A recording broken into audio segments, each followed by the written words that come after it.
Com els deia, ara havíem de tenir la intervenció del professor Bertrand Lévy, que és professor de la Universitat de Ginebra, que és especialista en geografia humanista, en història i epistemologia de la geografia, geografia del turisme urbà a Europa, viatge, paisatge, literatura, tots connectats, que ha fet una tesi doctoral que va ser publicada més endavant sobre Hermann Hesse, una geografia existencial, que ha publicat sobre Ginebra, geografia literària de Ginebra, que és el director de la traducció al francès de l'obra completa de Hermann Hesse, que dirigeix una revista internacional de geografia que es diu Le Globe de la Universitat de Ginebra i que és col·laborador de la Càtedra de Patrimoni Literari, del projecte Literatura i Corrents Territorials de la Universitat de Girona, que va participar en el primer congrés internacional sobre això, justament, literatura i corrents territorials, la construcció literària del territori, que va tenir lloc l'any 2015 i va ser present, però avui no és aquí i ara faig un tercer paper aquest matí, que és el d'intentar passar la conferència que havia de fer el professor Bertrand Lévy, que ahir al vespre, quan va arribar a l'aeroport de Ginebra, es va trobar que el seu vol havia estat anul·lat perquè hi ha vaga de controladors aeris, de trens a tot França i no va poder arribar. Ja m'havia enviat el seu PowerPoint i, en conseqüència, jo intentaré fer el millor possible. El seu PowerPoint és en francès, faré una mica de mix entre francès i català.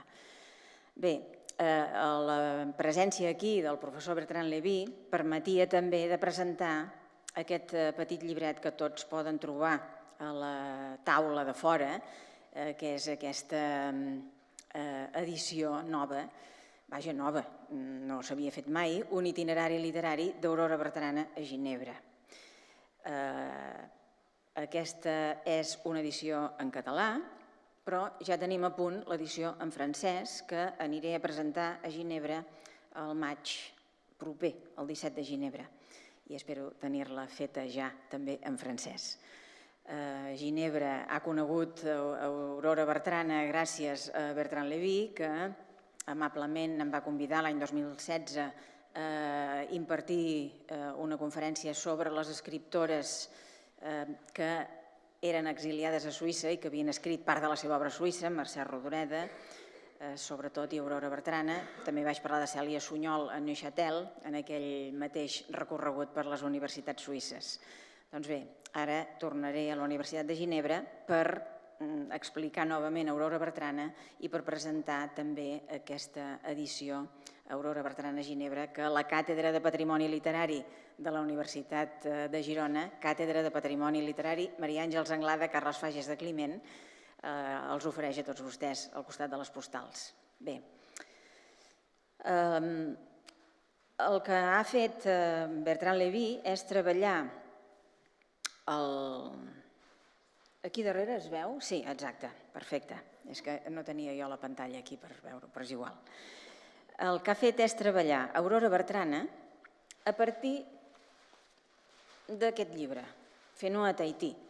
Saben vostès que Aurora Bertrana va tenir la sort, pocs autors d'aquesta època han estat traduïts al francès en vida, però Aurora Bertrana, com que va viure a Ginebra i era amiga de Jacqueline de Gut i d'Antoinette de Montmollin, dues amigues que eren escriptores, amb elles va poder publicar aquesta versió francesa de Paradisos oceànics.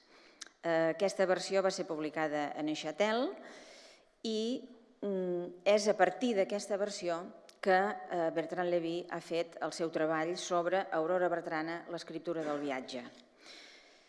Els he de dir també que ahir vespre, quan em va dir que no podia venir i em demanava aviam si jo podia fer aquesta intervenció, el que vaig fer va ser intentar de recuperar tots els textos que ell mencionava en aquest PowerPoint a partir d'aquesta edició dels Paradisos Oceànics, que és la que mencionava ara fa un moment el doctor Oriol Ponsatí.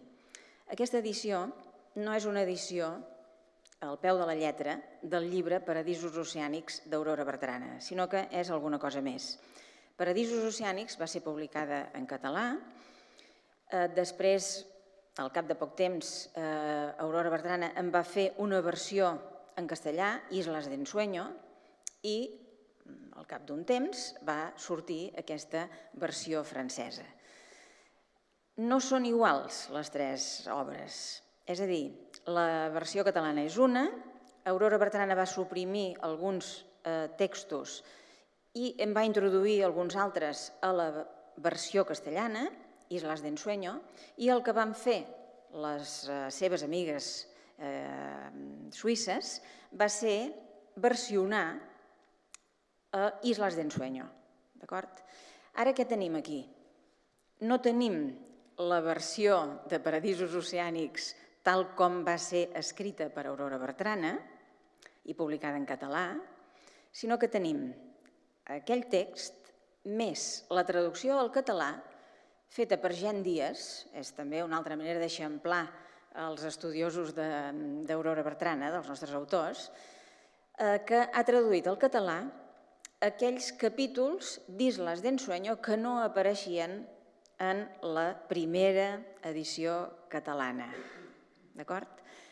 És per això que jo, que no tenia a casa Islas de Ensueño, però sí que tenia a casa aquesta obra, he pogut recuperar els textos en francès, que veuran que no són ben bé el mateix tampoc, és una altra versió, no és una traducció literal, però és una versió més aviat d'Islas de Ensueño. Encara hi ha més coses aquí. Aurora Bertrana, que va fer en la seva vida un procés que va des de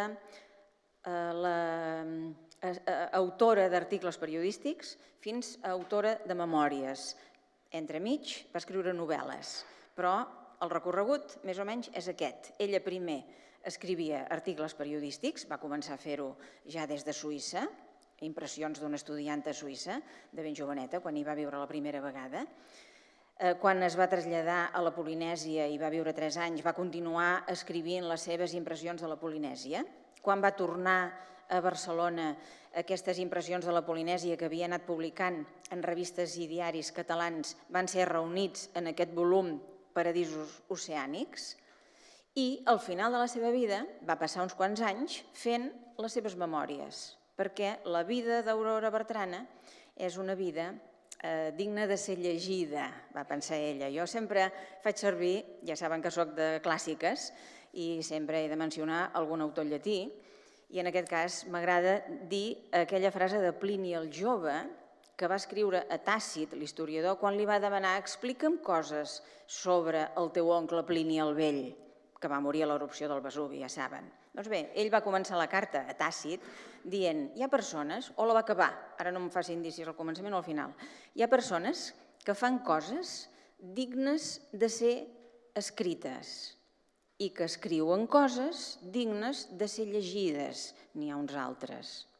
És a dir, benaurats aquells que poden fer les dues coses o que de la seva vida poden fer les dues coses alhora. Penso que Aurora Bertrana és una d'aquestes persones benaurada que va fer coses al llarg de la seva vida que podien tenir un interès i que, per tant, eren dignes de ser escrites i va escriure coses dignes de ser llegides. Per tant, és una de les autores a les quals podem aplicar aquesta doble singularitat.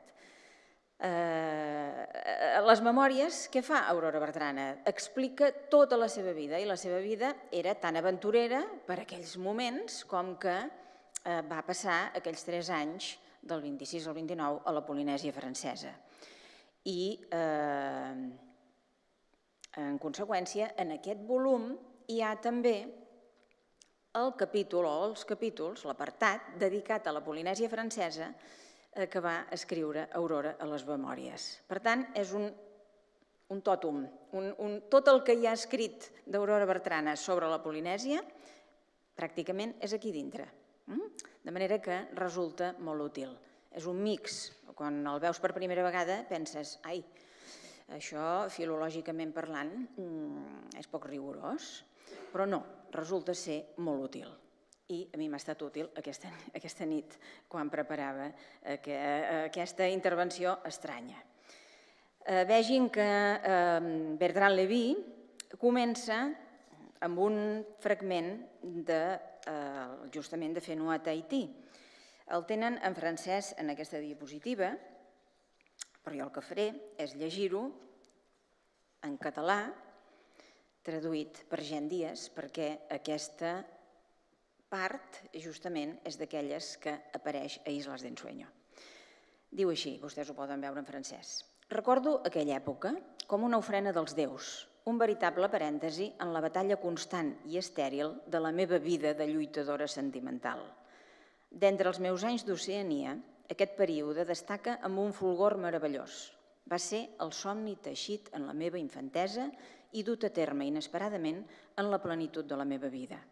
Era la primavera de 1927, primavera per als països occidentals. Per a les meves illes oceàniques no hi havia tardor ni hivern.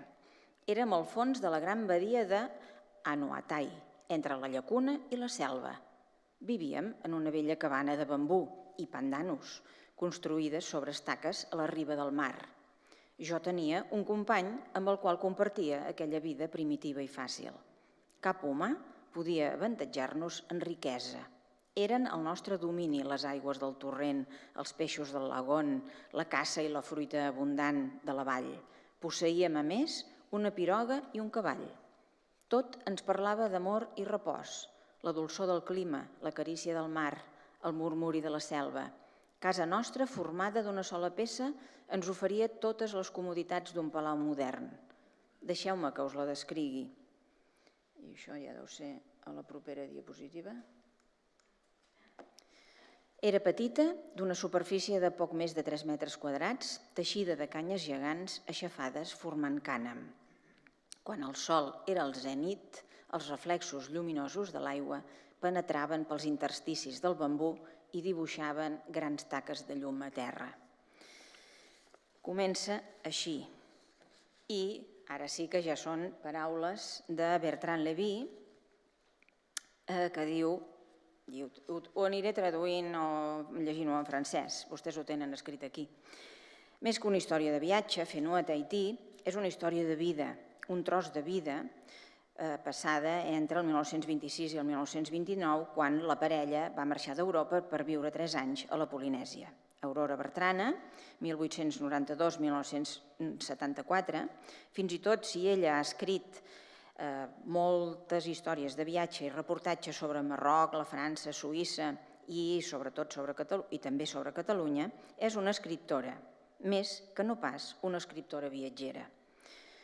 Cada escriptor té la seva personalitat i no seria pas raonable comparar-la a Ella Maillard, Anne-Marie Schwarzenbach o Alexandra David Neal, ni comparar aquestes autores entre elles. Diguem que en relació amb Ella Maillard o David Neal, Aurora Bertrana és menys frugal, més gaudidora de la vida i en relació amb Anne-Marie Schwarzenbach té gustos més clàssics, una bella escriptura clàssica també. Diem que aquesta és una dona mediterrània de caràcter artístic, una natura poètica però sense excentricitats i sobretot una dona que assumeix la seva sensualitat, que adora la naturalesa salvatge, més que no s'hi casa, però que no s'hi casa tampoc. La natura és una adorable amant, però una esposa detestable, posa entre parèntesi. Ella continua marcada per la seva civilització, que està contenta de retrobar en els tròpics. No és pas algú que viatgi per fugir de la seva civilització. Es deixa, més aviat, portar sense prejudicis, sense massa pensaments preconcebuts i està oberta al retrobament tant amb els autòctons com amb els occidentals. Es revela una fenomenòloga fora de sense parangó. I no s'acontenta pas de descriure la natura i el paisatge, sinó que desitja fer-ne una experiència concreta, una experiència que passa pels sentits i que cultiva un art de viure epicuri. Hi ha aquest fragment, però no els hi llegiré perquè ens extendria moltíssim. L'imatge que segueix diu el seu amor per l'aigua, per la dansa, pel sol, una persona solar i rebel. Aquesta imatge no és de la Polinèsia, però és una imatge d'Aurora així, amb aquesta lectura que em fa el doctor Lévy. La seva relació amb la civilització. De seguida, per descriure la seva activitat del dia quotidiana, es banyaven, il se bagnait puis allaient pagailler dans le lagon, i es trobaven a casa dels seus amics francesos, els Jobert. I aquest fragment sí que els hi llegiré en la traducció, altra vegada, de Jean Díaz. Tetua, la vella criada indígena, apareix amb la seva flotant cabellera negra, el cos morè vibrant i amb un cistell de llimones perfumades. La senyora Jobert serveix formatge, mantega, pernil, vi d'Anjou acabat d'arribar de França.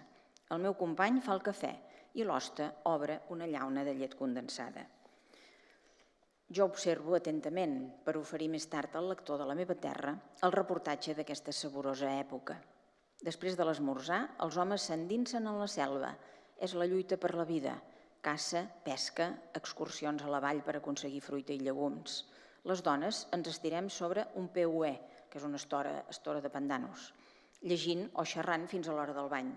Acostuma a ser les 10, quan els primers raigs del sol comencen a filtrar-se entre els pics encastellats de la serralada. Imatges de felicitat, diu Bertrand Lévy, a les quals és difícil d'afegir qualsevol cosa. Em trobo una mica com davant d'un text de Hermann Hesse o de Stefan Zweig, en la mateixa època, quan hom gaudia a celebrar la vida en una època que esdevindria absolutament turmentada. Si Fenou a Tahití va ser publicada en la seva versió francesa el 1943 a Suïssa, on és més fàcil de ser publicat en aquest moment de la història, això no és pas una casualitat. Aquest llibre, llegit per lectors captius, malgrat ells mateixos, de la guerra, constituïa una de les escapatòries en plena guerra. Llavors, a la següent fotografia posa aquesta imatge de l'edició de 1930 de Paradisos Oceànics i l'edició de Fenou a Tahití, que és la que jo els ensenyava, i el nom de les dues persones amigues que el van traduir, les Madame de Gut i de Montmolin. La següent diapositiva mostra Aurora Bertrana i Denis Chauffat, Monsieur Chauffat, com li diu ella sempre a les memòries, en un paisatge tropical. I ell assenyala que hi ha un nexe d'unió entre l'home i la natura. A continuació, ens explica quines són les 4 funcions del relat de viatge: epistèmic, testimonial, estètic, pràctic. Aurora Bertrana, segons Bertrand Lévy, posa l'accent sobre les funcions primera i tercera al principi del seu llibre. Per dir-ho així, Aurora Bertrana no es lliura pas de seguida en el seu llibre. Cal esperar unes quantes pàgines perquè el jo, la funció testimonial, es faci cada vegada més intensa. El primer capítol, Papete, dona el to al llibre. Es tracta d'un encanteri paisatgístic, una mica com el d'Alexandre Humboldt quan descobreix els tròpics i allunyat de 1000 llegües d'un Alain Gerbaud, el qual, el 1933, descobreix la Polinèsia francesa amb un ull molt desencantat. Aurora Bertrana és molt més lírica sobre el paisatge que no ho havia estat Paul Gauguin, el seu llibre Noa Noa, Voyage de Tahití, escrit el 1898 i publicat el 1924. El llibre mencionat per Aurora... ja ho deia bé. Per Aurora Bertrana és, en la seva obra, és Le mariage de Loti, de 1882, de Pierre Loti, una novel·la exòtica, en part autobiogràfica, apareguda sobre el títol Rarau, l'any 1880, que explica els seus amors amb una joveneta de 14 anys i després de 16 i després de 18 que va conèixer a la Polinèsia. També ha llegit Bougainville i Alain Gerbaud, però no parla de Paul Morand. Bé, va demanar a mi si sabia que hi havia alguna citació de Paul Morand, li vaig dir que no.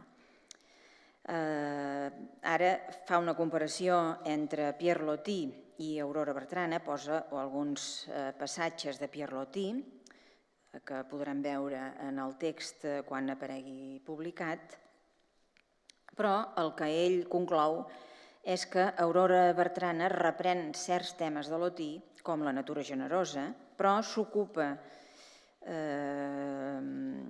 però serà molt més fina i documentada sobre l'economia, sobre el treball i el caràcter, que no pas no havia fet Pierre Loti. Aquesta és una imatge d'Aurora Bertrana i Monsieur Chauffat, del 34. Aquesta que ve és una imatge que hem pres per il·lustrar, ja ho han vist, el programa del Congrés, Aurora Bertrana com a dona de la natura, propera a la natura, però europea distingida, diu ell, una imatge d'aquesta jove tahitiana que ja apareixia a la portada de Paradisos Oceànics, i a continuació un capítol que titula ell Paisatge i colors. Hem de veure com comença Aurora Bertrana el seu llibre. No parla pas del llarg viatge que l'ha portada a Tahití, però en canvi sí que en parla a les seves memòries, sinó que comença per una descripció geogràfica, paisatgística i plena de sentit estètic intitulada Papeete, que els llegiré. I aquest no és un text traduït, sinó que aquest és de Paradisos Oceànics. Papeete moderna. La rada de Papeete, capital de l'Oceania francesa, és un prodigi de la naturalesa.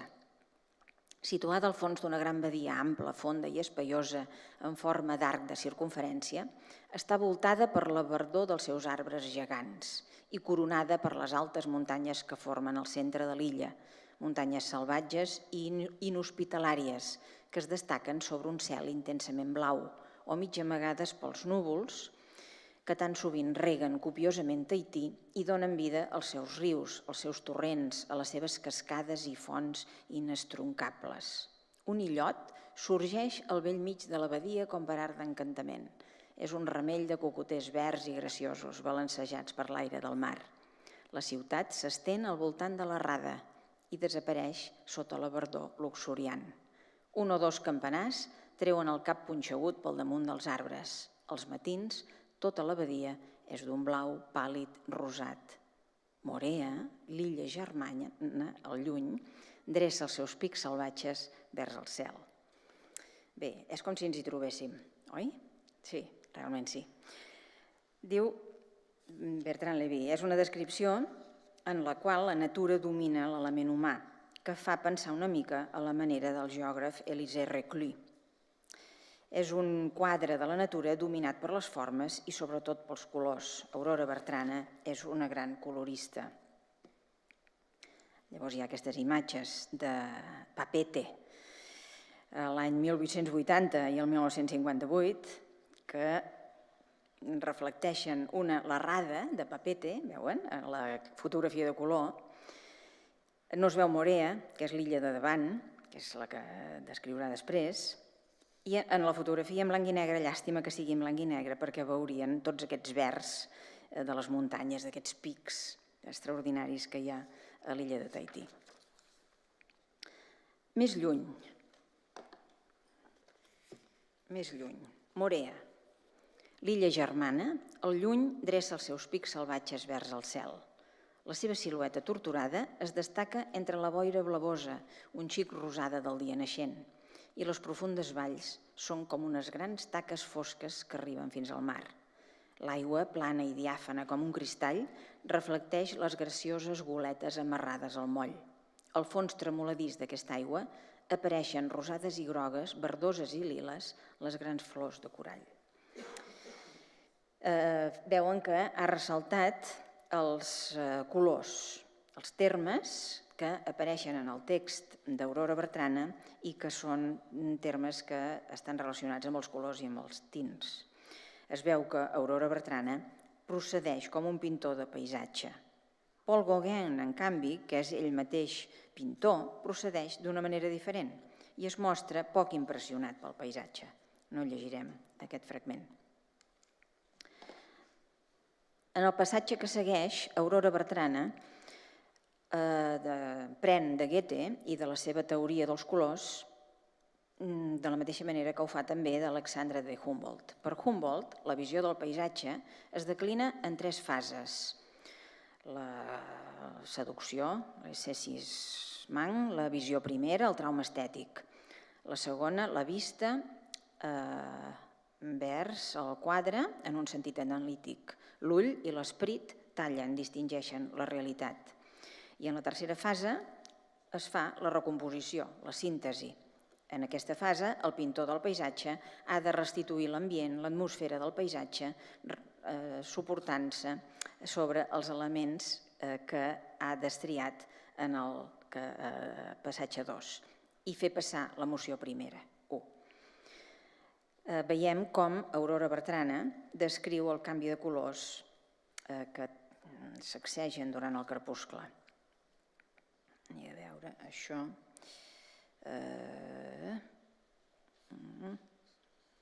no ho tenia previst de llegir, perquè si no ens hi estaríem massa, ja em sap greu, però ho poden llegir vostès en el text. El tema de l'incendi solar, a l'hora del crepuscle, és segurament un tema corrent en la literatura i en el cinema. La visió d'Aurora Bertrana és molt cinematogràfica en aquest efecte dramàtic. Aurora Bertrana es deixa penetrar per aquest paisatge de llum. És per això que ella pot parlar, o que per això que es pot parlar d'una experiència fenomenològica amb el paisatge, una forma de relació fusionada entre la dona i la natura. On és l'home? Està absent, diu. Tampoc no us llegeixo el text següent, però sí que llegirem el que vindrà a continuació. Hi ha una forma de serenitat que és buscada per Aurora Bertrana. Després del combat, del xoc de colors violents que precedeix el crepuscle, una mena d'apaivagament. Com no ha de somiar en l'amor? Més ella ens descriu les nits polinèsies fetes de colors i d'harmonia, amb un aire sempre primaveral i de plantes aromàtiques, de tarongers, de llimoners en flor que exhalen el seu perfum en la humitat nocturna. La comparació amb Occident bascula a favor de Tahití. Aurora Bertrana hi veu una salut juvenil d'homes i dones plens de desitjos, un enllaç, una tolerància entre les generacions que moltes vegades, o que potser ja s'ha perdut a Europa. Els vells indulgents somriuen als joves i es recorden de la seva joventut, diu Aurora Bertrana. I sobretot l'absència de la literatura que sembla convenir a aquesta dona literària. Això els hi diré tal com ho diu Aurora. Així, l'amor, la poesia i la música sense literatura floreixen entre un espai florit i perfumat sota un gran cel lluminós i serè.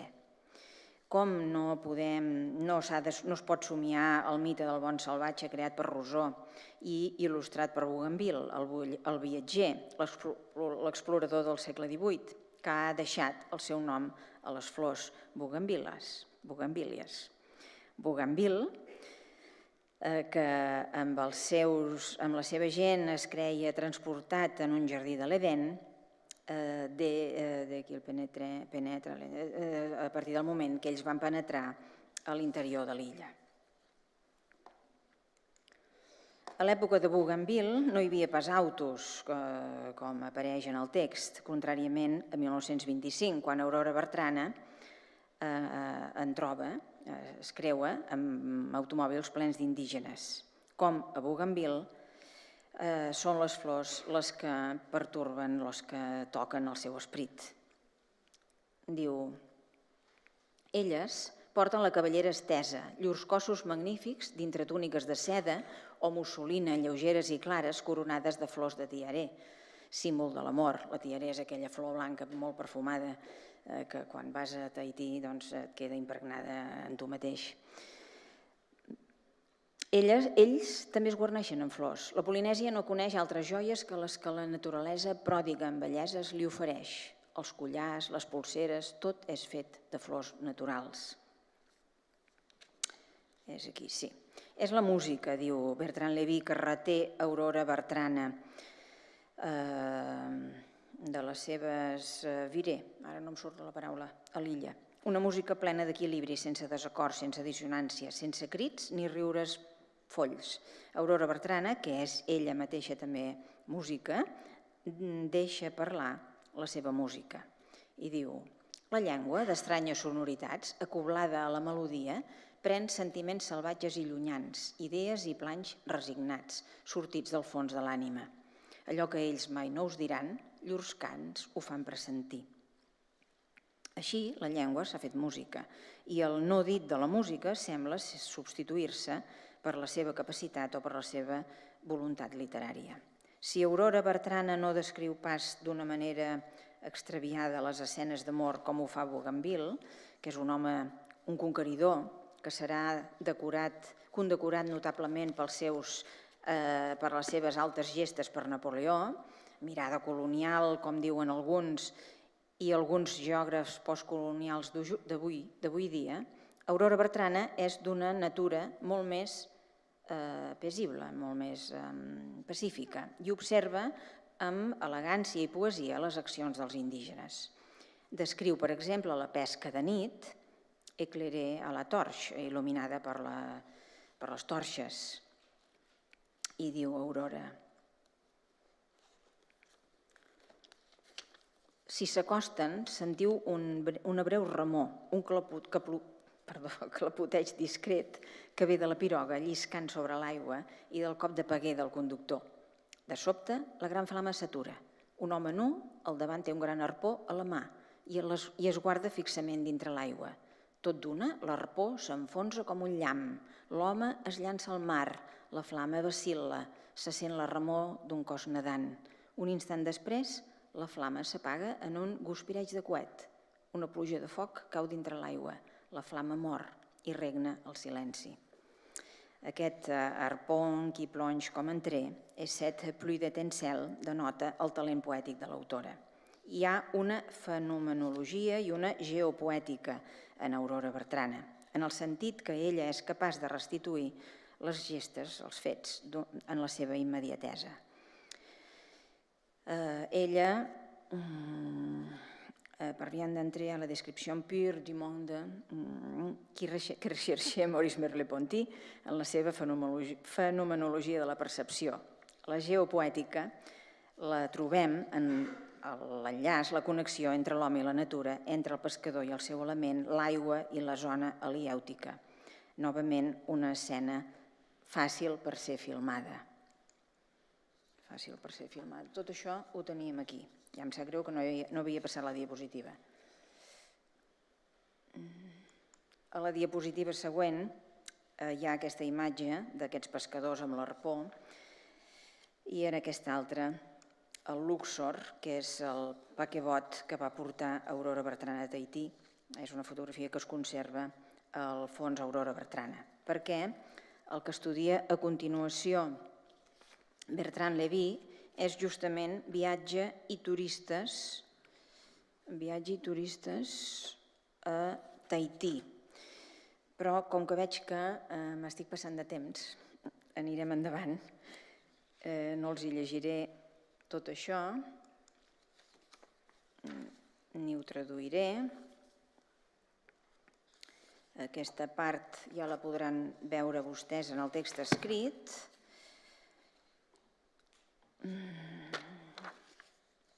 Tota l'experiència turística la saltaré, perquè si no anirem molt tard. Ara sí. I a veure on anirem. L'escala de Tahití, que constitueix una forma de turisme colonial, és sempre pintada amb una certa tendresa. És el contacte humà que interessa primer Aurora Bertrana, que no jutja Ella s'acontenta de descriure d'una manera no ideològica. Es pot dir que ella es distingeix de tots els autors francesos del principis del segle XX que enyoren una edat d'or que els colons han destruït. Ella també s'oposa a la teoria postcolonial actual, que té un llenguatge molt més agressiu en relació amb els turismes blancs que invadeixen l'illa i que practiquen, segons aquesta teoria, un turisme depredador. Però mai Aurora Bertrana no està encegada per les seves preconcepcions d'occidental. Ella no fa un autopenediment com occidental. Ella, més aviat, està interessada i intrigada pels efectes de les experiències dels uns sobre els altres. És un joc mutu que es juga entre els turistes o mariners i els tahitians i sobretot les tahitianes. Aurora Bertrana envisage avec philosophie aquest contacte dels blancs amb els autòctons. Ella és segur, irònica, davant de les situacions, però com que és de natura positiva, veu els avantatges que els uns i els altres treuen dels seus contactes furtius o més aprofundits. En un cert sentit, Aurora Bertrana assumeix perfectament la seva condició de dona blanca, d'espectadora, mai voyeurs, però més aviat curiosa d'aquest comerç. A la imatge dels escriptors viatgers anglosaxons, ella prefereix explicar anècdotes significatives, divertides, més que no pas échafaudées de théorie qu'elle ne maîtriserait pas. Elle n'est pas une théoricienne. Una dona viatgera, no crec pas en aquesta percepció particular de la dona en relació a l'home en els relats de viatge. Seria fer prova d'un sexisme démodé afirmar que les dones viatgeres estan més aviat interessades pels dominis i els espais de predilecció de la dona, com els espais interiors de la casa, la cuina, l'alimentació, l'educació dels infants, els vestits.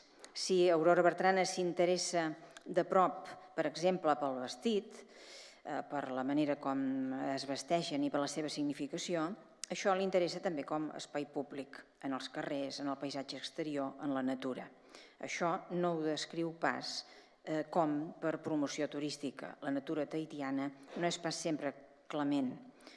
Darrere nostra hi ha el bosc ple de hurlements, de crits ininterromputs de la tempesta. Plou cada dia, a totes hores allà. Tens un sol espectacular i tot de cop hi ha una gran tronada i cau una tempesta que si t'enganxes sense paraigua acabes fet un xop com un ànec, diríem popularment. Les dones més pacients, i això ho llegirem les paraules mateixes d'Aurora Bertrana, les dones més pacients trenen i lliguen els cabells d'Amoé, però endebades, es desfan, s'ajauen, llisquen i pesants tossuts esquerps inunden les febles espatlles de la petita Maori. La cobreixen a la manera d'un vel protector i es rebel·len contra el mal gust dels civilitzats. Bé, i continua més endavant. Aurora Bertrana, en aquesta situació del casament d'Amoé, que la volen pentinar com una occidental, cosa que no va gens amb ella, té consciència d'aquest moment tràgic de la situació. Diríem que tot és fals des de l'inici d'aquesta cerimònia de casament. El nuvi va vestit amb un esmòquing ridícul i la núvia, diu Aurora Bertrana, és horrible. I ho diré, no ho diré amb les paraules d'Aurora Bertrana perquè aquest no l'he recuperat. En aquest text diu Bertrand Lévy com no pensar a Peau Noir, Masc Blanc de Frantz Fanon de 1952. Aurora Bertrana s'adona del ridícul de la situació i aquesta domesticació forçada en valor d'al·legoria amb Aurora Bertrana, aquesta vegada no com a espectadora sinó com a actora en una comèdia tràgica. Aurora Bertrana excel·leix en l'art de posar en tensió la civilització amb la natura. Mostra sense cessar contínuament la superioritat de la natura sobre la petitesa dels destins humans. En Venjança, quan Aurora Bertrana descriu la natura tota sola, ella a vegades té el límit de l'avorriment, l'ennui. Un escriptor ha de saber avorrir-se, diu Julian Grach. Mostra el caràcter a vegades opressor de la natura verge. Tot això ho veuen vostès? Sí, perfecte. I en conclusió, Aurora Bertrana idealitza molt menys la natura polinèsia que altres occidentals, però el que és segur és que ella té una tendència a idealitzar la seva vida a Whenua Tahiti de la mateixa manera, tal com ho explica en les seves memòries. Bé, i aquí ens quedem. Ell ha posat aquestes dues diapositives. Aquesta és la casa d'Aurora Bertrana a Ginebra i no sé què volia dir aquí perquè no tinc res més escrit. Espero que alguna cosa de profit hagin tret d'aquesta meva traducció improvisada d'aquest text de Bertrand Lévy. No havia fet mai un exercici d'aquestes característiques, però bé, sempre hi ha reptes que podem assolir a mesura que anem creixent. Moltes gràcies per la seva atenció, per la seva paciència i espero que els hagi servit.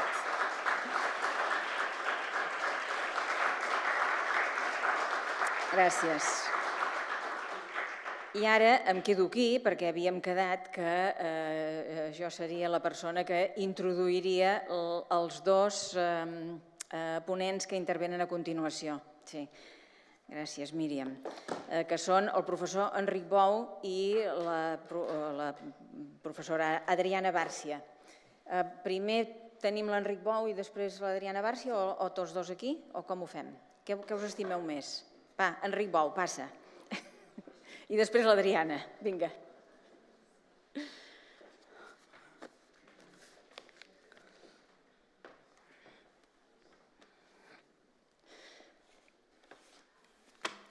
Bé, com a codirectora del Congrés em toca doncs presentar, i és un plaer de fer-ho, aquest senyor que tinc al costat, Enric Bou, que encara no ens havíem pogut saludar, que és professor de literatura catalana i espanyola a la Universitat Ca' Foscari de Venècia. Quan jo deia l'altre dia estarem ben acompanyats, estarem tot el dia acompanyats de pare i filla, els Bertrana pare i filla, però també d'algú que vindrà de Ginebra, d'algú que vindrà de Venècia, d'algú que ve de Nova York i d'algú que ve de Glasgow. Doncs bé, ara Venècia. Ell sí que ha pogut arribar perquè va venir un parell de dies abans, potser? He vingut de Madrid. Ah, ha vingut de Madrid. Molt bé. Bé, ara és professor de Venècia, però abans va ser-ho de la Universitat Brown fins al 2011 i també ho havia estat del Wesley College a Boston i també de la Universitat de Barcelona.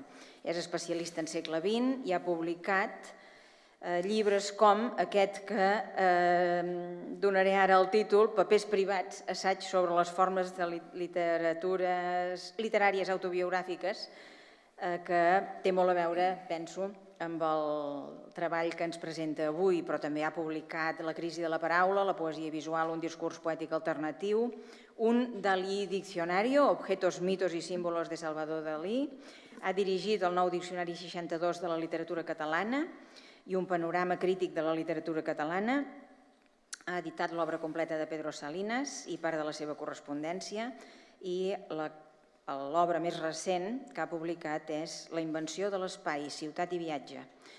Ha presidit també la North American Catalan Society i és director de la Catalan Review i ressenya iberística i ha publicat darrerament com a creador l'Avenç, Desviacions, proses de viatges. És a dir, que el viatge, l'autobiografia, que són temes que tractem avui perquè Aurora Bertrana ens els fa tractar, són temes que també ha tractat el professor Enric Bou, al qual deixo la paraula i li agraeixo moltíssim que hagi pogut venir, que m'hagi alliberat a mi de fer d'ell, perquè ja no sé qui soc en aquests moments.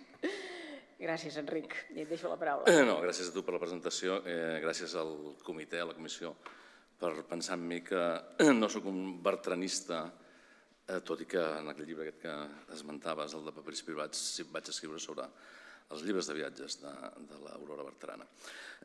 Bé, sabem, no? Un recordat no ho recordaré més, però estem en circumstàncies una mica anòmales i per això parlem al març en lloc del desembre. Bé, el títol de la meva comunicació és una frase, que és "El que dic és veritat", que ve d'unes notes autobiogràfiques, unes notes manuscrites, que són a l'arxiu d'Aurora Bertrana a la Universitat de Girona i als quals em referiré més tard. La reflexió és la reflexió que presento en aquesta comunicació és sobre com Aurora Bertrana s'adreça i manipula, adapta l'autobiografia, sobretot en les memòries, i algunes de les lliçons, algunes de les lectures que es poden desprendre d'aquestes circumstàncies. Bé, que les memòries d'Aurora Bertrana són un monument literari notable és una cosa que sabem, que és indiscutible, i a més potser té Bé, és ben clar que allà vida i obra tenen una interrelació i a més que són de les primeres, sinó les primeres memòries d'escriptora en les nostres lletres. Aquí el que m'interessen són qüestions de gènere, no exactament femení, sinó literari, autobiogràfic. Perquè l'escriptura d'unes memòries és una operació molt delicada que pot esdevenir un parany per l'autor i per als lectors. De primer, per tant, presentaré una breu reflexió sobre literatura autobiogràfica i la completaré amb una reflexió aplicada a les memòries d'Aurora Bertrana.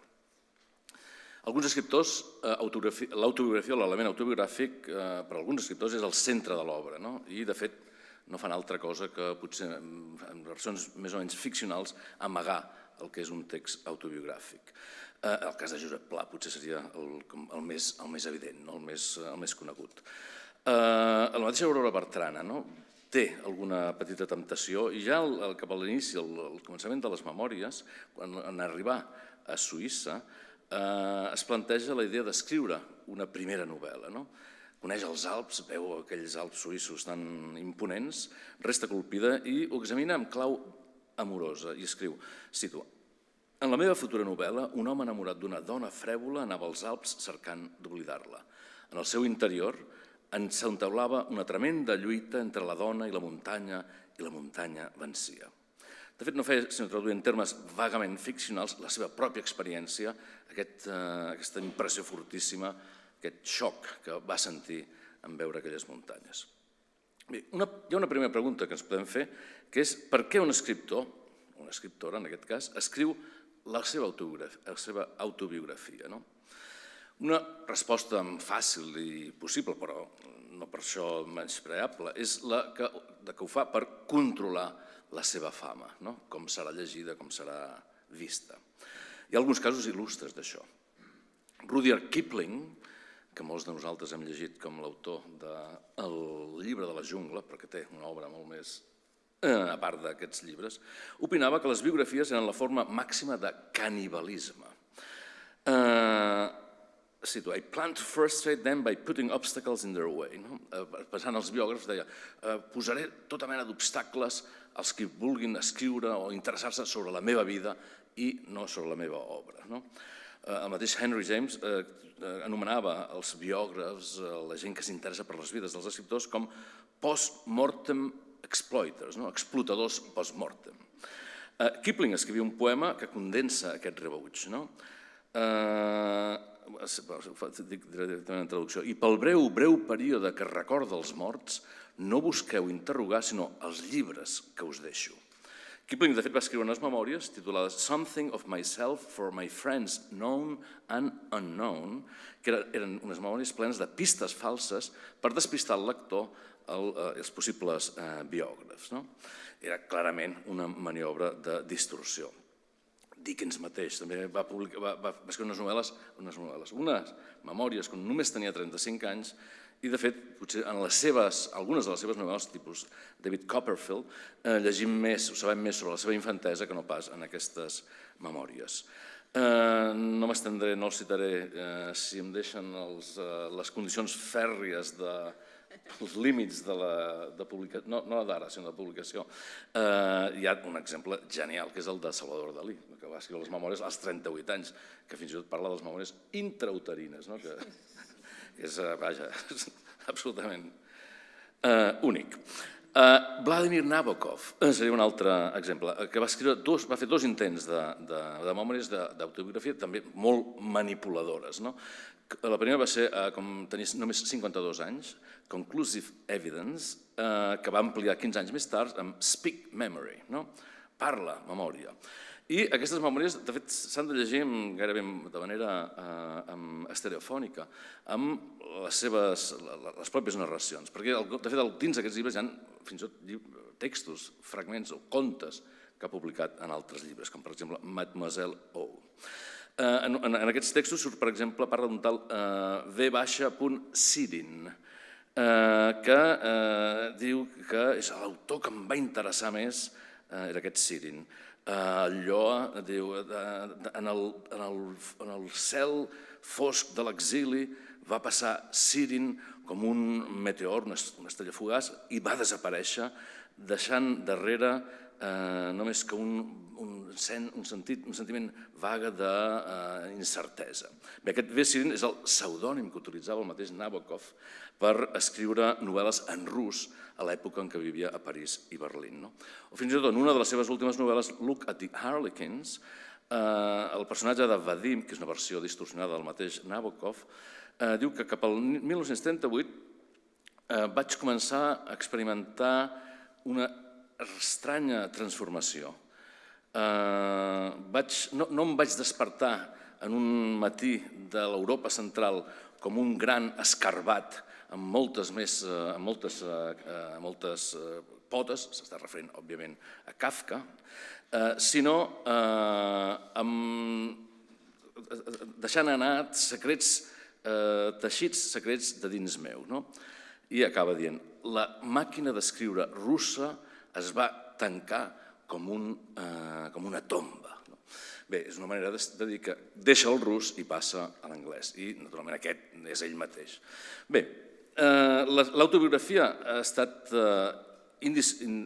sempre ha estat vinculada, associada a una crítica, una història crítica de la subjectivitat. No faré aquí el repàs, però bé, des dels primers estudis de Georg Misch, el 1907, Stravinsky, Neumann, per exemple, va ser el que va establir la distinció entre una orientació externa de res gestae, o les memòries sobretot d'homes públics, de personatges públics, o enfrontades a les memòries més individuals, més subjectives, més íntimes, en el qual es posa més en evidència la identitat.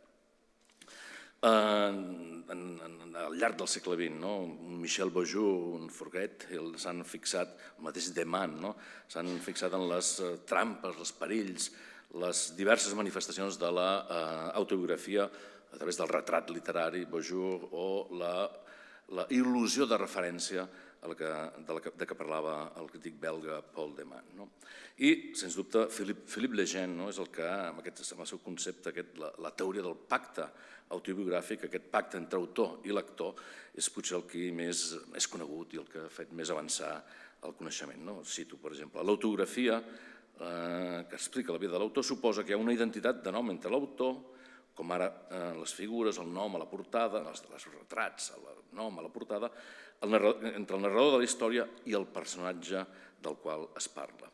El nom propi de l'autor refereix a una identitat autobiogràfica singular, identificant l'autor, el narrador i el protagonista, i assegura la lectura com a autobiografia. O encara més afegit, el pacte autobiogràfic és l'afirmació en el text d'aquesta identitat, referint-se en l'anàlisi final al nom de l'autor a la portada.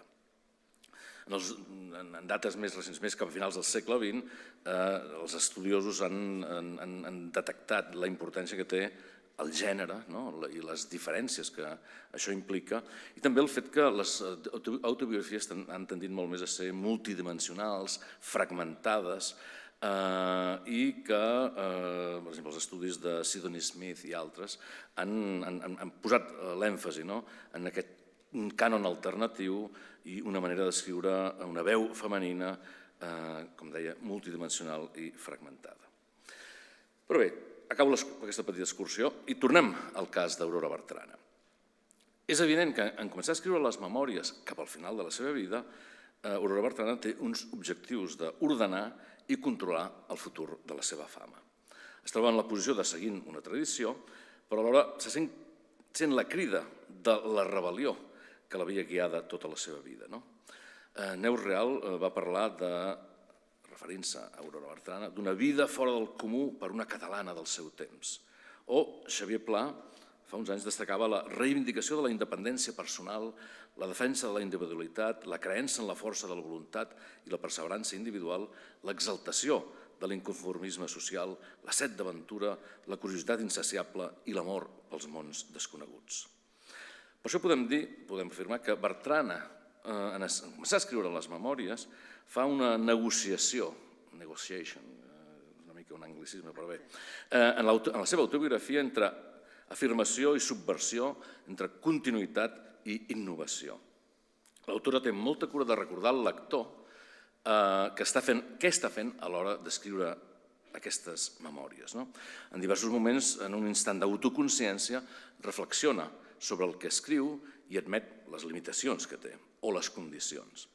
Un moment excepcional, però n'hi hauria d'altres, però que m'ha interessat particularment, és el de l'enamorament respecte a Monsieur Chauffat, com Monsieur Chauffat s'enamora d'ella, i cito: potser algun lector sentimental o romàntic s'ofuscarà davant per davant d'aquesta breu i crua descripció de l'amor de Monsieur Chauffat envers l'autora d'aquestes memòries, s'estranyarà que no m'entendreixi ni poc ni molt en evocar aquells sentiments que, si res més no, eren sincers. Però entre el moment en què aquells apassionats sentiments es demostraven i el que em serveix per escriure aquestes memòries han passat 40 anys. Temps suficient per comprendre la qualitat i l'abast d'un amor i poder-li donar amb una precisió quasi matemàtica el qualificatiu que li correspon. De més, en escriure aquestes memòries he promès dir la veritat. I això és una frase, un concepte que repeteix, no diré cada pàgina, però molt sovint. He promès de dir la veritat, per bé que la veritat absoluta, i l'escriu entre cometes, la veritat absoluta dubto que existeixi. Escriuré almenys la meva veritat, és a dir, la que jo he cregut descobrir a través de les meves experiències. Però bé, veurem que aquesta veritat és, si més no, qüestionable. Per complementar aquesta presentació que fa, en les memòries, parla de quin era l'interès, quines eren les raons de l'interès de Monsieur Chauffat envers ella. Torno a citar. Monsieur Chauffat sabia que el meu cos li feia peça. Del meu esperit, suposant que jo en tingués un capaç de dominar la pròpia anatomia o fisiologia, ell no se'n preocupava. I jo, fora assenyadament, tampoc no em preocupava que Monsieur Chauffat se'n preocupés. Un home en estat d'enamorament mostra actituds, expressions, projecta mirades i diu paraules que en estat normal no sentiria ni adreçaria.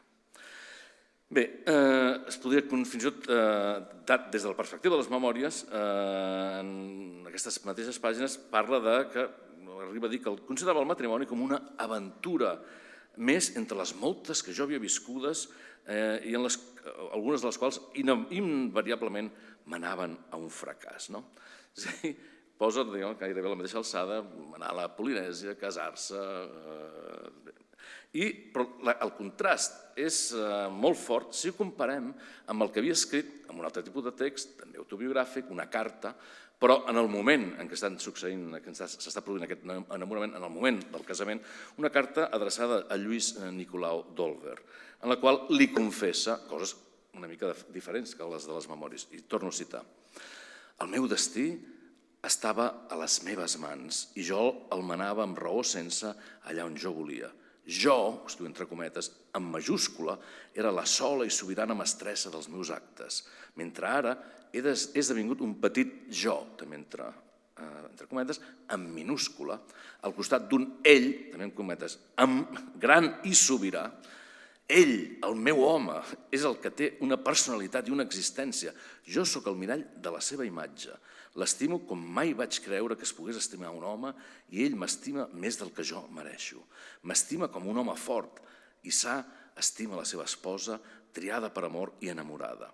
I aquesta gran felicitat, tan desitjada, tan somiada, ha fet de mi una nina en mans d'un home que estimo i que es mereix tots els sacrificis i totes les renúncies. Bé, no cal que...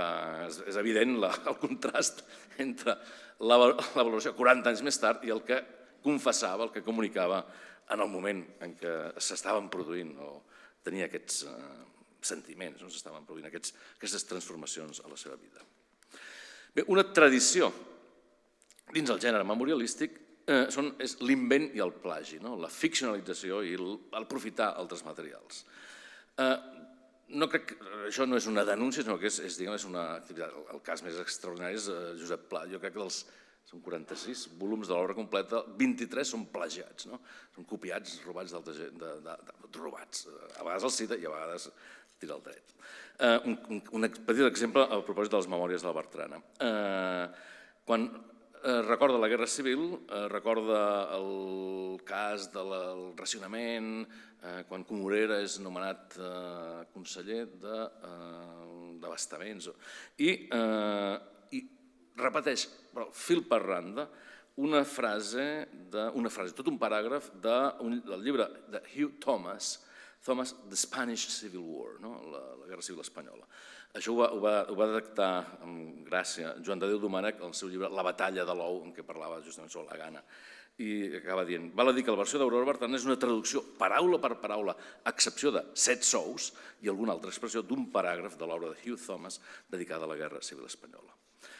Els textos autobiogràfics són escriptura i reescriptura. En el cas de Bertran tenim també un exemple molt bo, per exemple, entre altres, el viatge a la Polinèsia. El viatge a la Polinèsia comença amb les cartes de Lluís Nicolau d'Olwer, es transforma en els articles de Sí d'allà, són la base del llibre Paradisos Oceànics, després encara publica més articles el diari El Dia de Palma, de Mallorca, o bé a la secció viatges del diari L'Opinió. I, de fet, a les memòries encara en fa un últim refregit o aprofitament. Un altre element, el que en anglès es diu self-fashioning, estil propi, és un terme que va introduir Stephen Greenblatt, que s'utilitza per descriure el procés de construcció de la identitat i persona pública d'acord amb un conjunt d'estàndards, amb unes nocions socialment acceptables, reconeixibles. En el cas de Bertrana, les seves formes i modes d'autoformació, en el sentit d'una configuració psicològica, ètica, literària, d'aquest jo literari, es veu en la seva condició de dona que escriu i amb independència. Són potser els dos elements més característics. Quan surt de casa seva, ha decidit casar-se amb Monsieur Chauffat, en aquell viatge que fan amb la moto, amb el Sidecar, les dones de la casa li donen una sèrie de consells. I ho explica així. Per la meva família jo era una font de sorpreses, una mena de capsa de Pandora d'on podien sortir a qualsevol moment paraules i projectes inesperats de totes formes i dimensions i sobretot perillosos. No m'acabaven de comprendre com comprenien els altres 3 fills. M'estimaven i fins i tot admiraven el meu caràcter decidit, el meu coratge i la meva audiciosa manera d'afrontar la vida. Malgrat la gran confiança que tenien en mi, no estaven mai tranquils, en la qual cosa tenien raó, dit sigui de passada. És aquesta mena d'afirmar, de continuar aquesta presència, aquesta força, aquesta independència que havia sempre demostrat. I afegeix un comentari. La família no l'acusa ni li dona cap consell, respecten la seva llibertat, els seus gustos, però l'àvia Sixta, persona de seny, potser, de la família, li fa tota mena de recomanacions a l'hora del comiat. I torno a citar.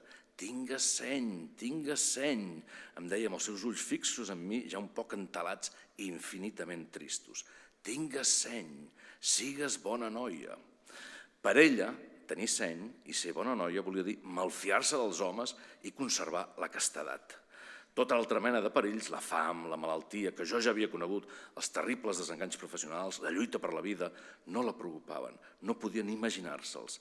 L'àvia, com Doña Maria, no veien cap altre perill que el tracte amb els homes. Neus Real ha escrit que és potser en l'Aurora Bertrana viatgera on reconeixem la veu més genuïna seva. En els relats de viatge, cito, s'hi presenta completament oberta, confiada, adaptable, valenta, decidida, curiosa i fàcil de contentar, predisposada a divertir-se, a deixar-se seduir per la vivència i aprofitar al màxim el temps i les possibilitats, lliure de prejudicis, independent, rebel i atenta a tots els detalls, una mica maldestra i desmanyotada, subjecta a dificultats diverses, sensible als aspectes més sucosos del periple, amb vista a una potencial recreació escrita.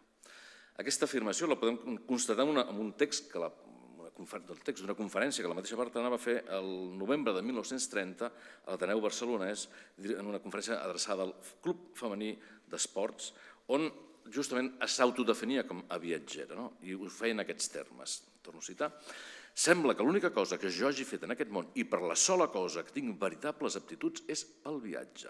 S'ha de tenir la voluntat de no tornar a casa a la primera topada desavinent i abans que tot cal aguantar les intemperàncies del clima, la indiferència dels estranys, les incomoditats i les privacions que tota persona troba a l'estranger, sobretot si no té medis de fortuna. Conec una infinitat de senyores i senyoretes que han viatjat per tota Europa i fins per Amèrica i continuen sent tan ignorants i ineducades com abans. Bé, un últim element seria el de la normativa.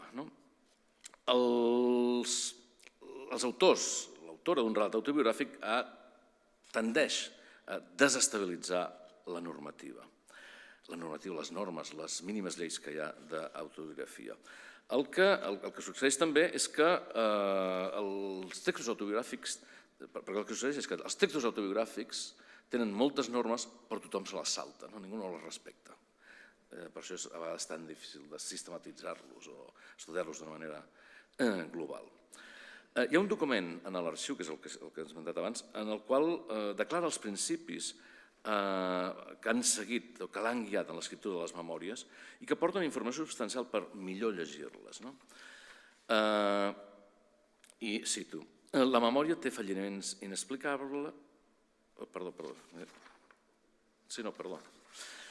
Vaig començar a escriure les meves memòries ja fa uns 10 anys. Per què les vaig escriure? Perquè desitjava recordar la meva vida pas a pas, en certa manera, reescriure-la. I aquest pas és important, és reinventar-la, ser qui hauria volgut ser, més que no pas qui havia estat. O encara una segona citació. No dic tot el que penso. De certes coses que jo penso, ningú no n'ha de fer res. Però el que dic és veritat. No invento res ni crec que calgui. Bé, com dic, les memòries és part del joc, i sobretot com més reculades són, com més a prop de la infantesa, d'obrir molt l'espai a la ficció. I cito 2 fragments que demostren això. La memòria té falliments inexplicables, recordo amb tota claredat la meva dolorosa espera tancada, que està a punt de néixer la germana, està tancada a la petita habitació i els sentiments d'angoixa i d'imprecisa temença que m'hi acompanyaven. Però no puc recordar quan, ni com, ni qui me'n va venir a deslliurar, ni el que s'esdevingué tot seguit. O encara un altre exemple, jo no havia nascut encara quan el dramàtic fet s'esdevenia. Està parlant de la fugida a Amèrica del seu oncle Ramon. Però a força de sentir-lo contar em feia l'efecte d'haver-lo viscut. I com aquest, tants altres casos. Bé, és en escriure les memòries quan aprofita, com he dit abans, insinuat abans, escrits anteriors, efectua un autoplagi. I potser aquí on és més evident i és més clar, són amb els 2 llibres de viatges, els viatges als mars del sud, al Marroc, a la Polinèsia i al Marroc, que esdevenen una autèntica mina de records. Recordem que, per exemple, en el cas del Marroc, no torno a parlar de la Polinèsia perquè acabem de sentir-ne molts detalls, però Bertran anar al Marroc en un moment difícil, era encara l'època del protectorat, ben conscient de les dificultats que una dona que viatja sola podia trobar en un país àrab. No escrivia, declarava un llibre de viatge, sinó d'impressions viatgeres, i era una enquesta, una indagació escrita des de la perspectiva d'una dona emancipada que s'interessa per la situació de les seves semblants. I això ho feia en una societat que, per precepte religiós, contrària a la condició femenina, que la relega a una posició secundària. Unes impressions que li eren útils per albirar ni que fos enmig de boires l'ànima femenina musulmana. També li serveix, per exemple, per comparar els 2 protectorats, el protectorat francès, el protectorat espanyol, com espills, com miralls, com projeccions de 2 metròpolis molt diferents. Acabaré. En conclusió, si comparem els textos autobiogràfics en format llibre de viatges i les memòries, la diferència és molt notable. Coincideix amb l'opinió de Xavier Pla que els 2 volums de memòries constitueixen una obra menor dins de la seva producció literària. No per això poc interessants o poc útils, però realment estan a un altre nivell. Resulta un text desigual, irregular, més encotillat, però insisteixo, no és inútil, perquè potser l'efecte de les memòries és desvetllar la curiositat pels llibres de viatges de l'autora. És allí on trobem un jo íntim reflexiu, ens fan venir ganes de rellegir Paradisos oceànics, el Marroc sensual i fanàtic, i és en aquests textos, i amb més força, que a les memòries on s'articula el principi que les guiava. Tot el que dic és veritat. Moltes gràcies.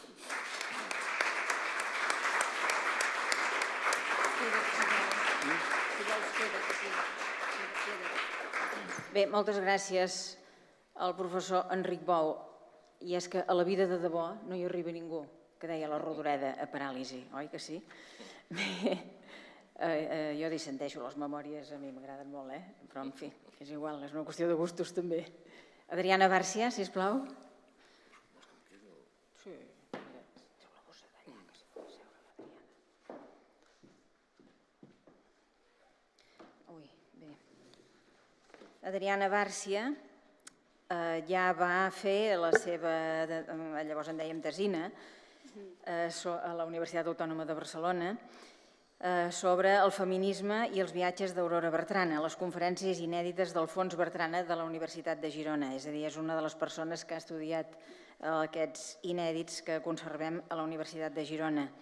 Ella ha fet cursos de català per a adults a l'Escola d'Administració Pública, al Centre de Normalització Lingüística, col·labora amb els serveis de llengües modernes de la UDG, amb la Direcció General de Política Lingüística, és escriptora també i ha tingut premis literaris. I sobretot aquest any destaca la seva col·laboració amb l'Any Bertrana perquè ha impartit moltes conferències sobre Aurora Bertrana i una cosa que quedarà, que és aquell àlbum Bertrana del PEN català que ella ha coordinat, que va titular El món és vostre, només us cal voluntat per conquerir-lo. Adriana Bárcia ens parlarà ara d'Aurora Bertrana, la dona que estimava els salvatges. Moltes gràcies per ser aquí. Adriana, tens la paraula. En primer lloc, veieu que aquesta veu faré el que podré, però vaja, m'excuso si surt algun gall o una gallina. Doncs, per començar, us agraeixo molt la invitació que hagueu comptat amb mi per assistir en aquest simposi. I tot i l'excepcionalitat que feia referència abans a l'Oriol, doncs jo estic molt contenta d'estar aquí a l'Institut d'Estudis Catalans com a estudiant de filologia que havia estat. La dona que estimava els salvatges, el títol de la meva intervenció, primer de tot m'agradaria enquadrar-lo en l'etapa, diguéssim, efervescent d'Aurora Bertrana, que és la tornada de la Polinèsia. Per tant, primer de tot, ens emmarquem amb una dona que arriba i que és ben bé el mirall de dona moderna, cosmopolita, feminista, viatgera, compromesa. És la que torna d'aquests paradisos oceànics i se submergeix de ple en la vida sociocultural de la Catalunya de preguerra. El títol, aquest, La dona que estimava els salvatges, ve d'un article que ella va escriure, aparegut a Evolució, el 28 de novembre de 1931, que es titula Una dona que estima els salvatges. Llavors, aquí, Aurora el que explica és l'anècdota que va passar realment a Barcelona després d'una estrena d'una pel·lícula. La pel·lícula era Una nit de nuvis. A la sortida de l'estrena, l'actriu va ser literalment atacada per una munió de salvatges. Tots els aficionats, tot el públic que l'esperava fora, i allò es va convertir en una cursa de braus, diu l'Aurora Bertrana. Diu, a la Barcelona aquesta de l'era gloriosa de la telegrafia sense fils, aquesta Barcelona tan moderna, i allò va ser, si em permeteu l'expressió, un campi qui pugui. La gent es refugiava a les cafeteries del costat. I per tant, aquí ja comença una mica a remetre, com dient, a veure, qui són els salvatges realment, no? Aquells amb qui jo he estat convivint durant 3 anys i que van mig despullats, o són aquests barcelonins i barcelonines que es llancen sobre aquesta actriu, que l'actriu era Imperio Argentina, llavors era l'actriu de moda, no? Per tant, diguéssim que la meva intervenció va una mica encarat aquí. La confrontació, segons Bertrana, del que és salvatge i del que és civilitzat. Evidentment, abans ho hem vist, Bertrana es decanta sempre més cap a la defensa d'aquest salvatge en el sentit polinèsic. Aquella gent que vivia a l'arxipèlag va ser com invadida per un colonialisme que abanderava aquest mot, civilització. Però, esclar, aquest colonialisme occidental era ja un colonialisme, diguem-ne, decadent. Per tant, Aurora Bertrana, un cop és a la Polinèsia, sí que queda emmirallada, fascinada, d'això ja en parlaré. L'espectacle paisatgístic és fantàstic, illes de corall, les flors de Tiaré, però també es troba aquesta irrupció occidental i ella, molt irònicament, no tant en paradisos oceànics, però sobretot en els articles a la premsa, la denuncia, denuncia aquests occidentals que estan corrompent la bellesa, la natura verge d'aquella gent que fins ara s'havien mantingut una mica al marge. De fet, combina molt, Aurora Bertrana, sobretot em prefereixo els articles a la premsa, perquè la temàtica polinèsia no només es va centrar en el llibre, sinó que ella en va fer conferències a la premsa. Clar, quan va arribar Aurora Bertrana d'aquest viatge i apareix Paradisos Oceànics, diguéssim que se la rifaven bastant, no? Vull dir que estava on fire total. Ella feia conferències, allà on la cridaven ell anava, ell també li convenia, vull dir que estava molt, molt de moda. Sobretot deia en els articles a la premsa, ella reflecteix com una doble vessant, una vessant més sentimental d'aquests paradisos oceànics, d'aquests paisatges, dèiem abans, cinematogràfics, però també, en certa manera, té una mica de rancúnia, té un plany, perquè aquest paradís s'està perdent. Hi ha un article que ell escriu a Mirador que es diu La moral i els salvatges, i diu així, diu: el cor civilitzat de l'enveja i de la gelosia no havia tarat encara el cor simple i honrat d'aquells homes. Sabien perdonar la dona infidel i acollien tots els fills amb amor.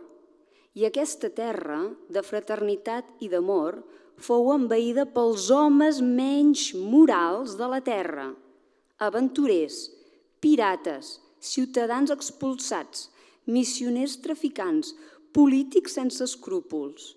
Però els primitius instints no han mort encara, viuen tan arrelats a la terra oceànica com les soques immenses dels banyans de la selva. Per tant, això és un judici amb totes les lletres.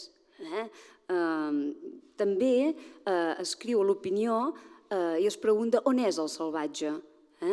I ella, en aquesta pregunta retòrica que es fa, explica una mica que diu, a veure, com quedem, qui són els salvatges? Aquests d'aquí, que han remès contra l'Imperio Argentina, aquells d'allà, com ho hem de vestir, això?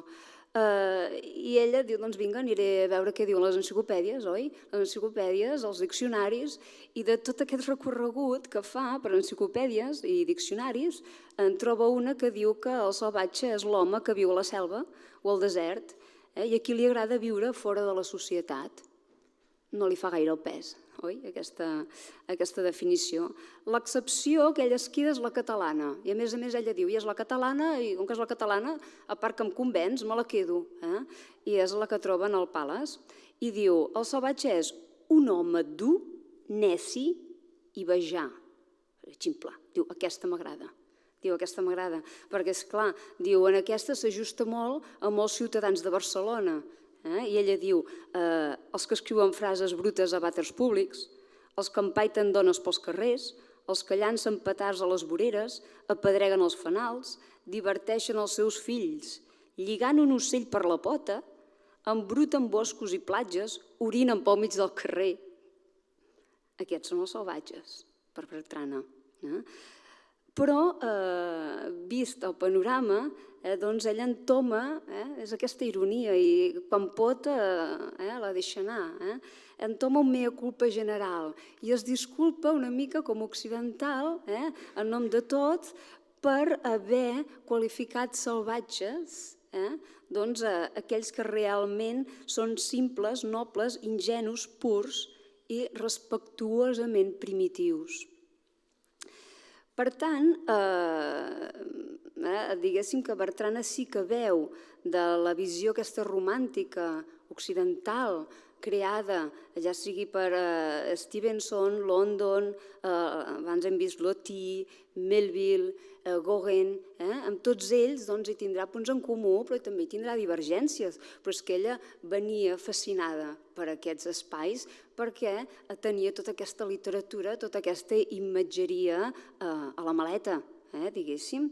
De totes maneres, tot i que tens tota aquesta imatgeria a la bossa, un cop arribes en allà, per Bertrana és crucial endinsar-se a la cultura, als costums, endinsar-se de ple a la natura i conèixer ben de prop l'objectiu del viatge. Per Bertrana no li valen els creuers ni els viatges d'agència Cook, que ella diu, ni els turistes que pugen i baixen i en un dia ja ho han vist tot i ja coneixen aquell espai. No. El que fa Bertrana, i això ho té molt, molt, molt clar, és que s'hi ha de submergir i ha d'intentar barrejar-s'hi.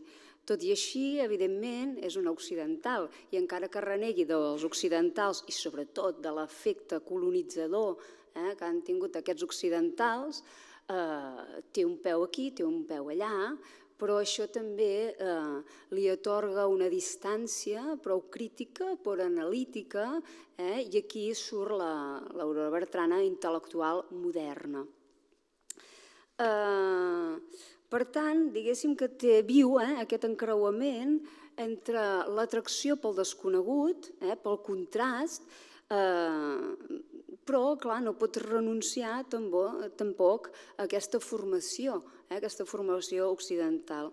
I això jo crec que ho sap portar molt bé, perquè una mica critica tant una banda com l'altra i a vegades entoma aquesta mea culpa i s'avergonyeix una mica de la seva espècie, diguéssim, d'aquests que s'autoanomenen civilitzats. Clar, davant d'aquest paradís per ella, per aquesta visió idíl·lica que té de Polinèsia, també conviu amb Bertrana, és a dir, no és tan ingènua com només pintar postals de Polinèsia, sinó deien que també conviu amb Bertrana la realitat.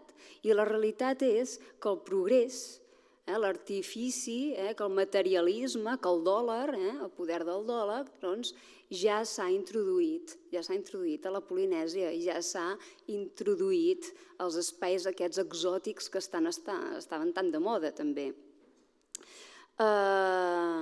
Sobretot aquest progrés, aquest materialisme, tot aquest món ve molt lligat a una Europa, doncs ja la vella Europa, una Europa post-Gran Guerra, una Europa que també ja una mica entoma una crítica després de la Gran Guerra i també dels efectes colonitzadors, també es posa sobre la taula el tractament de les colònies, sobretot les angleses, les franceses. En aquest cas estem a les franceses, a l'arxipèlag. També hi té a veure als Estats Units. Als Estats Units també és una altra de les mans negres. Clar, Bertrana, quan viu allà, diguéssim, sí, viu molt bé, és una època feliç, diria jo, s'acaba de casar, abans ho hem vist, superenamorada, i tot plegat condiciona també la visió, el tractament, l'escriptura. Ens pinta aquests paradisos oceànics, però, clar, ella sí que accepta, diguéssim, no pot fer-ho d'altra manera, la intrusió dels occidentals, però reconeix que a ella li interessa més passar aquesta barrera i anar a veure realment els indígenes, com viuen. Fins i tot, diguéssim que li fa nosa a vegades. Ella, clar, viu allà amb aquelles cabanes, es vesteix d'aquella manera, però, clar, no pot deixar de banda que Polinèsia es comença a convertir en un plató de cinema. Sobretot en aquest sentit, m'agradaria parlar de la pel·lícula de Murnau, Tabú, que ella mateixa va presentar a Barcelona. Esclar, pel·lícula polinèsia, doncs pam, Aurora Bertrana, era perfecta, ja la tenim fitxada. I, esclar, d'un costat, tant Murnau com Aurora Bertrana fan artifici d'aquest paradís perdut, perquè, esclar, una a través de la literatura, l'altra a través del cinema, el que fan realment són poemes visuals. Aquí guanya molt l'estètica, no tal el fil argumental, com si més no l'estètica, tant Murnau com Aurora Bertrana volen fixar aquesta mirada idíl·lica de Polinèsia. D'acord? Vull dir, tant un com l'altre, no en va, Murnau també és un dels exponents de l'expressionisme alemany, però el que compta més és la mirada, és la imatge, és l'estètica. Abans, quan la Maria Àngela llegia fragments de paradisos, semblàvem això, imatges cinematogràfiques, quadres, però, esclar, per tant, i no criticava a Murnau, però, esclar, Murnau també era part d'aquest progrés. Les càmeres entren dintre de l'arxipèlag i l'arxipèlag i Polinèsia es converteix en un plató. Per tant, això no es pot obviar. No es pot obviar. El que sí que critica molt és el colonialisme aquest que dèiem abans, que en nom de la moral introdueix la prostitució, introdueix el dòlar i introdueix, diguéssim, els vicis, per entendre'ns, unes terres on fins ara d'això no en tenien ni idea. Per tant, qui és la que estima els salvatges? Aurora Bertrana està clar que els estima, però també el més curiós és que Imperio Argentina, que va ser, recordem, atacada per aquests barcelonins, també els estima els salvatges barcelonins estima. De fet, no vull llegir tot el que escriu Bertrana, però us faré una breu síntesi, que l'artista, un cop va ser entrevistada, després d'aquesta estrena, doncs ella va agrair aquesta rebuda, tot i ser una cursa de braus, que va ser un camp de batalla allò, doncs no, ella estava agraïda i de fet deia, diu, aquesta dona, aquesta artista refinada, autora de l'escrit declarant el seu agraïment en aquests espanyols, que és la flor, el refinament, la gràcia cultural, passional i simbòlica d'aquesta Espanya nostra, la de la boxa, la del futbol, la de les curses de braus, la del cinema parlant, la del feminisme clerical, el vot de la dona, el sufragi arxiuniversal. Entre la comèdia sorollosa, pomposa, justiciera, política, moralista, cultural, religiosa dels moments presents, una ànima pura, apassionada, fatalista, inconscient i primitiva passa brivant per les multituds. Diu, la selva ha desaparegut, però l'home resta. Per tant, evidentment, els salvatges de l'Imperio Argentina i de la Bertrana són totalment diferents. A més, diguéssim que el fet que sigui una dona tant l'objecte de l'article com el subjecte, és a dir, qui l'escriu, no té res d'anecdòtic. Vull dir que als anys 30 la dona era, diguéssim, al camp de batalla. Pensem que als anys 30 tenim les lleis del divorci, el vot de la dona, sobretot, i és a dir que no és un fet casual. D'això en parlaré una mica més endavant i no m'estendré gaire perquè després hi ha una ponència sobre el feminisme, però sí que relligant una mica amb la concepció aquesta del salvatge de Bertrana, Bertrana defensava molt el viatge i els camins poc fressats, deia ella. El que a ella li interessaven eren aquests paisatges remots, desconeguts. Se li feia una mica ja cansada la vella Europa. I a més, ella quan anava a fer conferències, els articles, sempre es presentava com a una dona formada a partir de cosa viva. Jo, la meva formació és a partir de cosa viva, és a partir d'experiències, és a partir de tocar. Lluny de les biblioteques, lluny de la pols dels llibres, ella era l'aventurera, la viatgera. Per tant, fins i tot ella, quan es presentava, ho deia això, deia que la meva instrucció s'ha fet a base de cosa viva, diu, perdoneu aquesta imatge bàrbara. I quan diu bàrbara, jo no m'he pogut estar de lligar-ho amb Prudenci, d'en Prudenci, aquest bàrbar, aquest Prudenci de les proses bàrbares, que també en Prudenci, les proses bàrbares, en el pròleg, diu oh lector, interpel·la el lector, diu, jo no et voldria pas massa intel·lectual, jo no et voldria pas massa profund, jo desitjo que tinguis l'enteniment fresc i el cor senzill, o almenys que de petit t'hagis amagat d'estudi i que servis intacte aquella afició al blau del cel i al verd de les muntanyes que et feien avorrir els llibres, els mestres i les aules. I en aquesta visió de Prudenci i d'Aurora hi estarem d'acord que convergien molt, pare i filla, perquè els agradava això, el primitiu, el salvatge. De fet, aquí encara es veu una mica la sargantaneta que li deia el pare. Li deia, la meva sargantaneta. Ells se'n anaven a fer excursions, tots dos, a veure això, lluny de camins fressats. Ara bé, evidentment que tant un com l'altre tenen una concepció molt diferent del que és el salvatge, que és el bàrbar. Prudenci va més per l'home rústec, diguéssim, pel mite vitalista de Nietzsche, diguéssim, i Aurora es queda més amb Rousseau, amb el bon salvatge,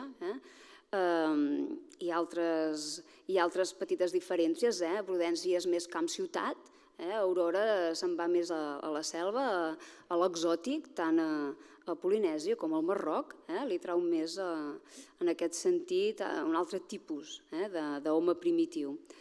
Per tant, no ens podem quedar amb aquesta visió de postal, jo diria, dels paradisos oceànics, sinó que sobretot veiem a la premsa com l'Aurora deixa ben clar que aquest colonialisme, aquesta irrupció occidental, diguéssim, s'està carregant, està fent perdre tot aquest paradís. Però vaja, més que plànyer-se, doncs ho entoma, i a partir d'aquesta distància que li proporciona el fet d'escriure també, el fet d'escriure, de plasmar-ho, de fixar-ho, doncs ens dona una visió molt concreta. De fet, la visió que té l'Aurora Bertrana no es pot quedar senzillament amb aquesta postal, dèiem, perquè també ella quan arriba a Tahití ens explica la pudor que feia, o els mercaders xinesos, clar, també ens pinta tota la part lletja, diguéssim, no ens quedem només amb les dones mig nues. En aquest sentit, i crec que més endavant es parlarà de les visions entre Segarra i Bertrana, que difereixen bastant. Tots dos van a Polinèsia, però en moments històrics molt diferents, amb experiències personals molt diferents. Llavors, a part d'aquest relat, dèiem, de Bertrana, del paradís perdut, de la vall de felicitat de Melville, una mica, que li agradaria que es mantingués, però que no pot ser, També tenim la qüestió de la dona i Aurora Bertrana, quan va tornar, doncs a les conferències que feia defensava molt el viatge com a font d'instrucció. És a dir, perquè una dona s'instrueixi, perquè, esclar, estava molt entestada que la dona s'havia d'instruir. Pensem que fins al moment en què ens referíem als anys 30, la dona era una dona de sa casa, de família o de convent, doncs tenia molt la cosa que la dona primer s'ha d'instruir. I el viatge era fantàstic, perquè un viatge sobretot sense diners, passant gana, buscant-se la vida, doncs va molt bé, no només per formar-se, sinó que un cop aquesta dona tornés a casa, doncs diguéssim que tindria un doble benefici. La seva instrucció viatgera aniria molt bé per al bé familiar i, evidentment, per al bé públic. I aquí entomem una mica la banda, diguéssim, el pensament esquerrà de Bertrana. Bertrana es va presentar com a candidata d'Esquerra Republicana per Catalunya i, per tant, el missatge era molt clar. La dona que defensava Bertrana, que promocionava Bertrana, era aquesta dona moderna, però també aquesta dona formada. Perquè, de fet, hi havia aquells dos bàndols, les feministes estaven una mica en dos bàndols. N'hi havia unes que, tot i advocar per la república, n'hi havia algunes que deien sí, la dona ha de votar, cap problema, però n'hi havia algunes altres que diuen aquesta dona primer s'haurà de formar, haurà de tenir criteri, perquè si no el vot, què farà? Doncs votarà el que li digui el pare o el pare espiritual, que era l'Església. Per tant, Bertrana això ho té molt clar. Primer la dona s'ha d'instruir i el viatge és una forma fantàstica per instruir-se. Evidentment, el viatge, aquelles dones que no tinguin càrregues familiars, si no, no. I una mica, doncs ja acabo, aquesta és la visió del salvatge, del tipus de viatge que li interessa a Bertrana i acabant una mica replant el clau d'aquesta intel·lectual moderna que rebutja convencionalismes, rebel i que s'até molt als límits d'una època, d'un feminisme, d'una política d'una època molt clares, i convergiré amb el pare, que el pare deia que per ser novel·lista s'ha de viatjar sempre en tercera. I jo crec que en això pare i filla estan totalment d'acord, perquè la manera de viatjar, la manera d'escriure, reflecteixen molt aquest tarannà tant d'un com de l'altre, encara que un no sortís gaire de Catalunya. Doncs bé, moltes gràcies i crec que el temps ja se m'ha esgotat, de sobres.